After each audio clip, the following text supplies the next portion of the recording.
Thank you all, Tim. Okay. So let's get started. If anybody ever has questions, just let me know. It might get a little chaotic or loud up here, so I apologize. But we'll have more time after the show. Oh yeah, what's up? Yeah. Oh yeah, where do they make like all the stuff you've seen today?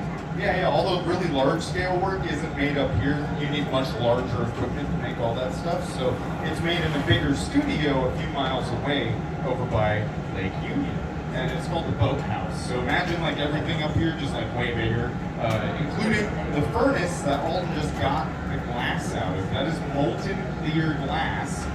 And our furnace holds about like 60 pounds and runs at about 2,200 Fahrenheit, or about 1,200 Celsius. But Chihuli's furnaces, the size that they use to make the stuff, is going to be closer to 1,000 pounds of glass, so a bathtub full of lava. But now, Alton is shaping this glass up using a wet wood spoon that's called a wood block.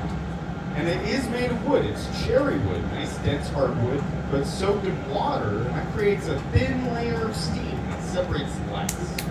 Watch close right now, though. He's going to puff some air into the pipe, trap it with his thumb, and in 3, 2, 1, and a half. Just like that. Everybody see that okay? Okay, thanks for coming. That's it. I'm just kidding. This is only enough glass to make like a small jar about this big. If we tried blowing it up as big as these example pieces, it would stretch that glass way too thin. And the thinner the glass gets, the faster it heats up and cools down. So we're always trying to manage the thickness of the glass because that helps us manage our temperature, and that's the most important part of blowing glass. So right now, Alden is just hanging out with this bubble, waiting for it to stiffen up and cool down to the air. So he can go back, oh yeah, it sounds pretty stiff. So he can go back into the furnace without misshaping that bubble.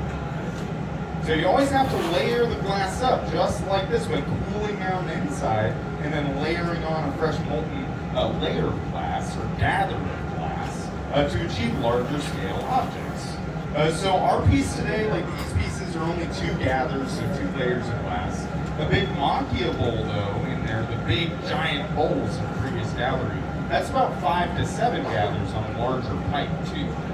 So way more glass. But now Alden is adding some color. And we have 2 piles of crushed up chips of colored glass laid out called Frit, F-R-I-T. And Frit is the easiest and fastest way to apply color to your piece, because as you're watching Alden do, all you have to do is roll into it with the hot molten glass, and it'll melt those chips into the surface. So today we're using actually a couple of really cool colors.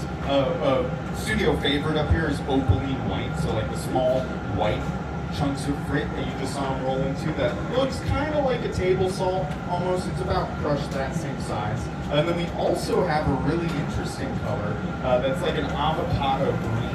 And that's what it says on the package, but when you first open it up, it looks blue. So that's what we call a striking color. So most colors, when you heat them up and then cool them down, they look the same depending on their temperature, right? This avocado green, it looks blue when you heat it up, and then when you cool it back down, it turns into a nice green, like an avocado skin. So it's a really, really cool color. And what actually determines the color of the glass is a very small amount of a metal or a metal oxide, like less than 3% is the pigment that you see. And so there is a lot of chemistry that goes into producing that color. So we just buy it pre-made, and then we use it to make beautiful pieces. But now Alden evened out that shape with a bigger wood block, and he inflated it just a little bit. And right now he's mostly just doing some general setup for his piece, rolling the tip of the bubble on the steel top table. He's thickening it up into a point. And I know this is kind of going like pretty quick, but you have to work very efficiently. And this is kind of always the cadence, this or faster pretty much, when you're working on a glass piece. Because you're always running out of heat. You need that heat to be able to shape your object. So now Alden's given that a bunch more heat, and he finished up his main sort of setup there. He thickened up the point, because the tip of the bubble is the bottom of the piece. So you want more glass down there to weight it properly. And so it's sturdy, it doesn't want to break. But now we can start adding detail into his piece. And the first tool that he pulls out is our second newest tool, a fancy pad called the Seattle Times newspaper. Glowing. And then I'm using our first newest tool, so this is called the Pocket Puffer. And this came around courtesy of COVID when we couldn't use our mouths so much on the pipe. But it also helps a lot with narrating and assisting. Alden switched over to a really old glassblowing tool called the Jax. I'll show you that here in a second. The paper is really good at squeezing the glass kind of like you would clay with your hand. So this is kind of the closest that you can get to the glass without getting burned. And then these jacks are dull steel blades coated in beeswax. And that beeswax lubricates the steel, so it glides over the glass nice and smooth. As all the steel tools heat up, they want to stick and apply a lot of friction. And for the jacks, that would really not help you turn the pipe. And then now Alden is stretching the bottom half of the piece, so he only sectioned his heat towards the bottom half by leaving part of it outside of the furnace. Glowing. And then when he swung the pipe, kind of tick-tocking it back and forth, he stretched it out like tack. So at this point, it's pretty safe to say he's making a vase or a vase instead of a bowl. Does anybody know the difference between a vase and a vase? It's about $400.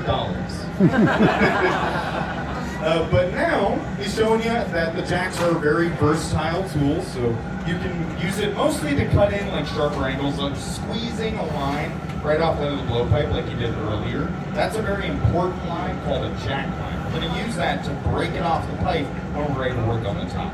And then just now, he was using the sides of the blades to flatten the profile, make it more cylindrical. And then you can also use the top strap up there to flatten and cool the piece.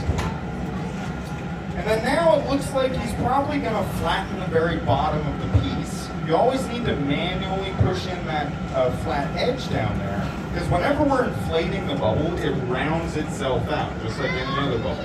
So we have to use the top strap of the jacks or a dry wood paddle. We also have dry wood up here that we can use. And now I'm trapping air inside the bubble. It's called capping the pipe as he flattens it. And that is dry wood. Dry wood is a lot softer on the glass. It doesn't want to scratch or scrape into the color at all. And it's much more insulative too. It's not going to cool it down as harshly. Okay, so now that the bottom's flat, we want to work on the top of Alden's piece where that constriction off the head of the pipe is, that jack line. So that brings us to the hardest part of making a vessel. It's called the punty transfer. I have this solid steel rod, it's called a punty. Got a little bit of glass on it. And what we have to do, we have to stick this to the bottom of Alden's piece so we can effectively break it off of his pipe and onto the punty, flip it around. If this gets too cold though, it does not stick to Alden's piece, and then the piece will fall on the ground and become a floor model, and that ends the demo. So if this next part goes well, feel free to give it up for Alden, and if it doesn't, our next demo is at 4 o'clock. So he stuck it on center, just like playing on a pottery wheel. And then when he's ready, a little drop of water is going to crack the jack line. It's not hot enough to make that steam barrier like with the other tools. And then a tap, comes right off just like that. Nice! And that works every single time that we do it. I'm just kidding. So for the first few years when you're learning how to make vessels like this, you're going to break it on the punty transfer for way longer than you think you should, but that's just part of the learning process. So if you're ever wondering like how Alden or any glassblower is doing something, like a good question is how do we tell what the temperature is of the glass, or if it's getting too cold, or if it's going to crack? The answer is you just break it so many times that you know what not to do. So you get it cold, like too cold, and it wants to crack or shatter from that thermal shock. And then too hot, and if you're not spinning at the right rate, and it's going to fold on itself, and that ruins your shape. But now that we successfully flipped it, there's a small opening where it broke off the blowpipe, and on Alden's piece that is surrounded by very thick, sharp glass. We want that to be very thin and even like the tops of these pieces. So you might not be able to see up there, but he's leaving most of the piece outside of the heat, just focusing that heat on the glass furthest away from him, so the last couple inches of it. And he's trying to get that glowing and moving, and then we have a couple of different tools that he's going to use. So we have these tweezers that you can use to pull and stretch that thick glass thing. And then we have some nice shears that he's going to use to cut straight through that glass. So this is kind of the next hurdle that you have to get over when you're learning how to make a vessel like past the puntee transfer, at least for symmetrical pieces. Like you could leave it nice and wavy at the top, like plenty of artists do that, make nice asymmetrical pieces, but we're trying to make a nice symmetrical one. And then the colors that we chose also heavily affect this process too. So different colors actually heat up at different rates. They reflect different amounts of that heat back into the furnace. So something like a red or an orange glass, or even white glass like we're using, are very stiff. They reflect more of that heat. Something like a green or a blue do the opposite. They absorb a lot more of that. So he's stretched and pulled that glass out, and he's cutting right through the top to make it nice and flat. I'm just guarding his knuckles from that hot, sharp bit of glass. He made that look super easy. That takes a lot of practice. But what's next, Alden? Are you gonna just open it up? Sweet. Okay.